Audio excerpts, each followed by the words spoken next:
Если вы просто положите кусок глины, то когда запустится гончарный круг, глина может просто взять и улететь с него.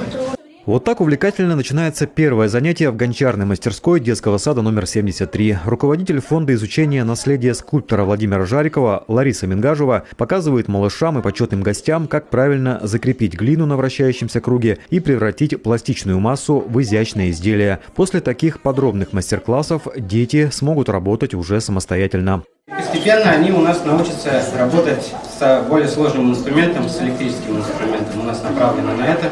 А это введение в курс по столярному делу для начинающих. Юные мастеровые выполняют первое ответственное задание. Нужно отполировать деревянную деталь, подготовив ее к дальнейшей работе. При этом в трудовом арсенале не только шкурка, но и шуруповерты и другая более сложная техника. Не забывают ребята и о безопасности. На глазах специальные очки. Я научу деток, конечно же, в первую очередь, как работать с инструментами, с ножницами, с иголочками, с нитками. Новое оборудование появилось и в соседнем кабинете. Здесь открылось небольшое швейное производство. Как подружить иголку и нитку, что такое вышивка и как правильно пользоваться швейной машинкой – все это малыши будут изучать, как говорится, без отрыва от детского сада. Причем не только девочки, но и мальчики.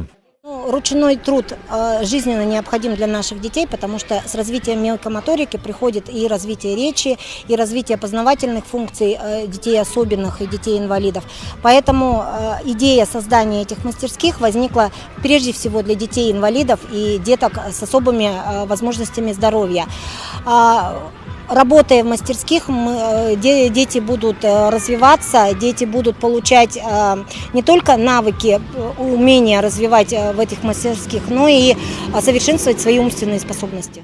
Идея проекта создания адаптивных мастерских для детей от увлечения до дела всей жизни в детском саду номер 73 появилась 2 года назад. Благодаря сотрудничеству со Златоустовской епархией и православной школой инициатива стала победителем конкурса фонда президентских грантов. Поддержку оказала администрация округа.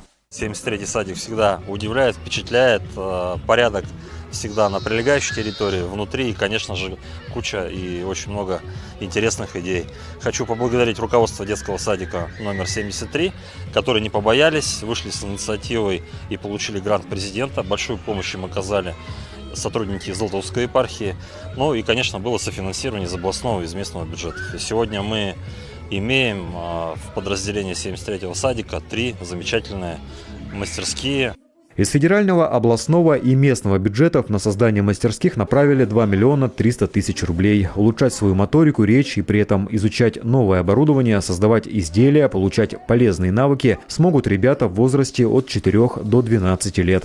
Уникальная, конечно, такая локация для детей именно дошкольного возраста, в котором дети уже с раннего возраста будут приучаться к труду, да, то есть тем самым развивая, опять же, раннюю профориентацию наших детей не только через систему посещения учреждений среднего профессионального образования и нашего чемпионата умения юных, да, который у нас активно развивается в городе, но теперь и через действие мастерских, детских мастерских в 3 направлениях.